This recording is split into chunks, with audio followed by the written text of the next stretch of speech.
Asalaamu calaykum. Waxaa jira cilmo badan oo wax badan ka bedelay nolosheenna. Haddii aanu jiri lahayn geesigan aynu maanta ka sheekayn doono qisadiisa, kumay suurto gashay inaad sawir qaadid ama aad iska qaadid adigu.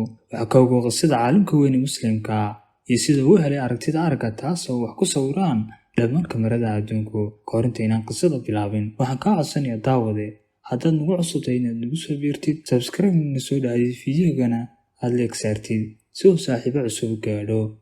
Abu Cali Xasan ibn Xasan ibn Haytham oo reer galbeedkuna u yaqaana Al-Haziim waa caalim muslim ah oo sanadkii 965 miilaadiga ku dhashtay magaalada Basra ee dalka Ciraaq. Waxa ay magaaladaas mid lagu tilmaamay iftiinkii aqoonta, waxaana ahaa maktabad weyn ay yaalay in ka badan 15,000 oo buug. Waana waxa ka caawiyay Ibn Haytham inuu aqoon badan ka korsado, inkastoo loo magacaabay wasiir gobolka Basra iyo hareeraheedaba ah. Waxa uu doorbiday inuu iskaga tago shaqada si uu u sii wato dadaalkiisii aqoon kororsiyeed. Waxa uuna ka mid ahaa raggii aasaaska cilmiga casriga ahaa kaalinta weyn ka qaatay, gaar ahaan xilliyadii loo yaqaanay casrigii dahabiga ahaa ee muslimiinta. Xilligii dowladdii Faatimiyiinta ee Masar ka talinaysay ayaa Nasaar al-Mansuur al-Xaakim bi-amrillah uu hogaaminayay, ayaa Masar waxay mid sanad kasta la dhibaatooto fatahaadda webiga Niil. Ibn Haytham ayaa yidhi, haddaan joogi lahaa Masar, xal ayaan u heli lahaa fatahaadda webiga. Bi-amrillah ayaa u yeedhay Ibn Haytham waxa uuna ka dalbaday inuu xal u helo biyaha Niilka oo sanad kasta fatihi jiray khasaarana geysan jiray. Ibn Haytham waxa uu soo jeeday inuu dhiso biyo xidheen weyn, uu aaminsanaa inuu arrintaas xalinayo. Nasiib darrase kuma uusan guulaysan qorshihiisii biyo xidheenka oo noqday mid fulintiisa ku adkaatay.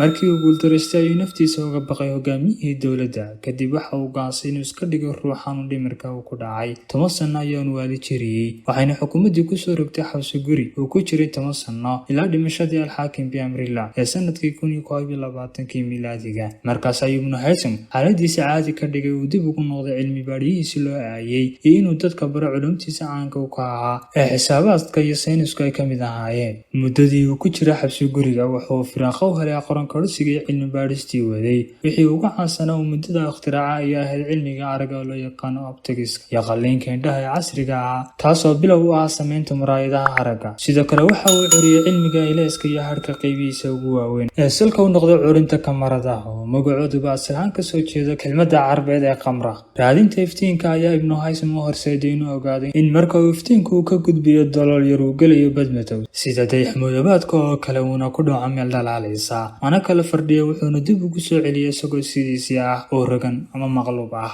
Waxa uuna u sheegay in ay tani tahay habka ay ishu wax ku aragto, waxayna ahaayeen dhakhaatiirtu kuwa sii horumariyay aragtidiisii. Waxa uu cilmiga aragga ka qoray kitaabka Al-Manaadir, Book of Optics oo 7 hormo ka kooban, waxaana loo aqoonsan yahay inuu isagu saxay qaladaad dhinaca cilmiga qaabka aragga ee indhaha oo ay galeen saynisyahanadii Roomaaniyiinta iyo Giriig.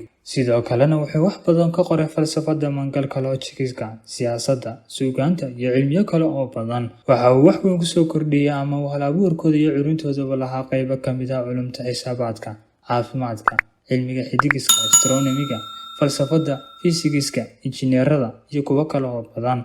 Ibn Haytham waxa uu qoray in ka badan 200 oo buug oo maqaal cilmiyeed ah, kuwaasoo dhammaantood waxyaabo cusub ku soo kordhiyay culumta ay la xiriiriyeen, inkasta oo kutubtiisa iyo qoraaladiisa qaybo badan oo ka mid ah ay lumeen. Allah u naxariistay, Ibn Haytham waxa uu geeriyooday 6 Maarch 1040 miilaadiga iyadoo ay da'diisu ahayd 74 sano jir.